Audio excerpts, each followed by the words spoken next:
Halo semuanya, pada hari ini kami ada di Pasar Wage Purwokerto, Kabupaten Banyumas. Dari banyaknya produk yang ada di Pasar Wage Purwokerto, eh, untuk tugas ekonomi internasional, kami memilih salah satu produk yaitu rempah-rempah sebagai produk yang kiranya berpotensi dan layak untuk ekspor. Alasan kami memilih produk rempah-rempah karena keunikan potensi untuk ekspor ke pasar internasional. Karena faktor keunikan, permintaan global, dan relevansi dengan tren gaya hidup sehat. Itulah alasan kami memilih rempah-rempah. Sekian, terima kasih. Pasar Wage merupakan salah satu pasar tradisional yang menjadi pusat aktivitas ekonomi masyarakat lokal. Di pasar ini, berbagai kebutuhan sehari-hari diperdagangkan, termasuk rempah-rempah yang sejak dahulu memiliki nilai penting dalam perdagangan. Berdasarkan hasil observasi, rempah-rempah seperti jahe, kunyit, lengkuas, kencur, dan ketumbar tersedia dalam bentuk segar maupun kering.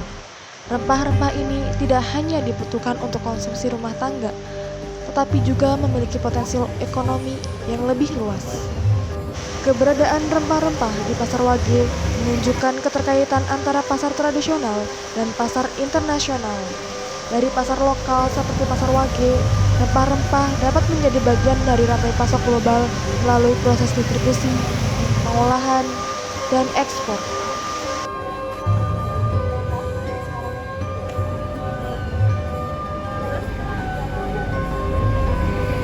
Baik, maaf ya Bu, sebelumnya mengganggu waktunya lagi berjualan. Ini kami dari mahasiswa Wisaisu mau tanya-tanya tentang ibu yang ibu jualan. Sebelumnya ibu perkenalan dulu, monggo. Oh ya, nama aku. Ya. Kulo namine Ibu Siti Rohana. Alamat Karanggude Kulon. Alamat tahu mboten? Nggih. Oh, alamat Karanggude Kulon RT 3 RW setunggal. Ibu di sini itu jualan udah berapa lama ya, Bu? Kulo nggih kurang lebih nggih wonten kali dosoan tahun. Itu berawal dari mana Ibu sampai bisa jualan di sini? Oh ya tadinya sih waktu kecil suka ikut ibu jualan. Terus lama-lama ini ibunya aku kan berhenti jualan, terus ini jualan sendiri. Ya, pelan-pelan jualan sendiri. Terus ini Ibu ini kan jualan rempah-rempah. Terus Ibu ini pemasoknya itu dari mana? Oh, kalau pemasokan itu ada bakul yang masuk ke pasaran cucuk-cucuk jualan ini, bakulan ini, barang-barang. Berarti ada petani yang punya produk ini terus dititipin di sini. Jual ke sini. Untuk penentuan harganya sendiri gimana, Bu? Ya, kalau harganya tergantung. Naik turun sih, Mbak. Kalau lagi murah ya ikut murah, kalau lagi naik ya ikut naik. Biasanya ada yang beli golongan seperti itu. Ya, pengennya tak kayak gitu ya. Ya kadang-kadang ada, Mbak. Cuman kan nggak tiap hari ya. Terus ini kan biasanya Unggulan dari semua kayak ini yang Ibu jual. Ya kalau keunggulannya sih ya jadinya semuanya bermanfaat sih, Mbak. Ya ini kan bumbu monpon, bumbu dapur, jamuan, bumbu utama buat masak-masak. ya, buat masak, buat jamuan, buat apa bisa. Terus kalau dari segi keuntungan gimana, Ibu? Ya kalau keuntungannya namanya jualan ya pasti adalah sedikit-sedikit ya ada kayak gitu. Ya tergantung ininya. Terus kalau dari ya segi tantangan yang sering Ibu hadapi. Kalau tantangannya sih sebenarnya ya tergantung inilah ya. Kalau yang banyak yang beli, banyak yang apa sih seneng ya. Tapi sekarang kan tahu sendiri, Mbak, pasaran lagi gimana ya. Terus ada juga yang jual beli online kan ya? Online juga. Kalau aku sih nggak onlinean sih, Mbak. Soalnya nggak bisa ya. Paling ya kadang-kadang ini minta disiapin kayak gitu. Nanti diambil. Iya. Nah sekarang kan udah ada pasar online ya, Bu. Iya. Terus gimana sih Ibu kalau menghadapi itu?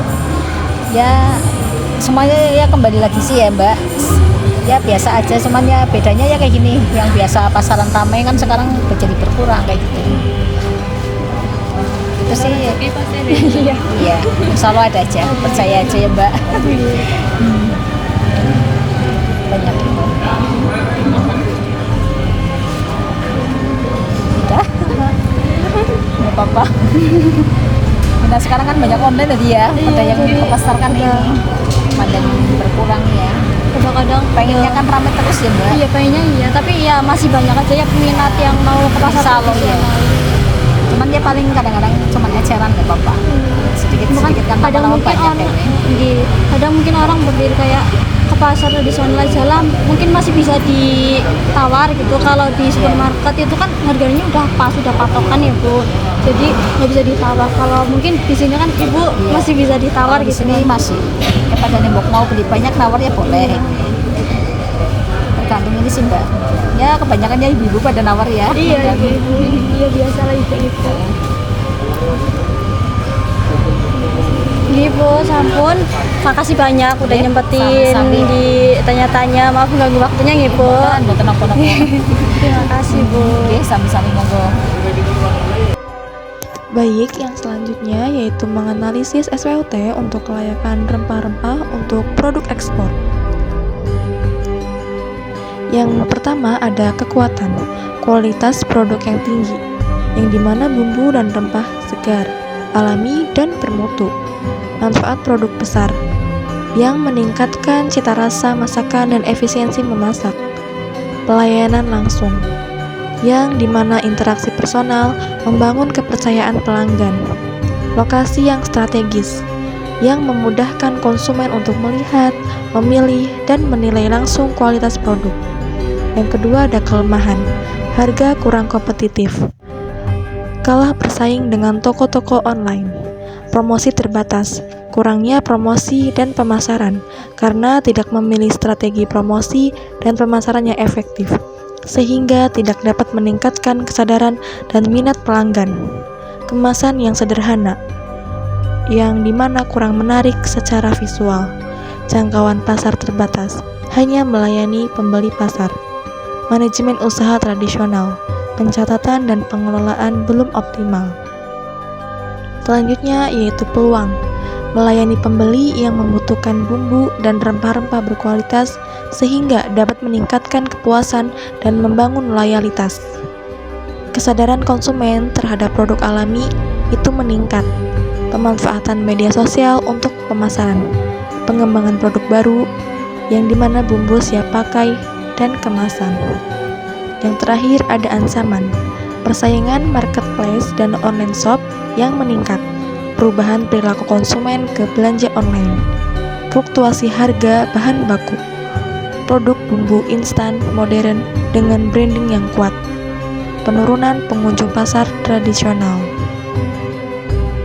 Mungkin itu saja analisis SWOT yang dimana untuk kelayakan rempah-rempah atau bumbu dapur yang dapat berpeluang untuk ekspor.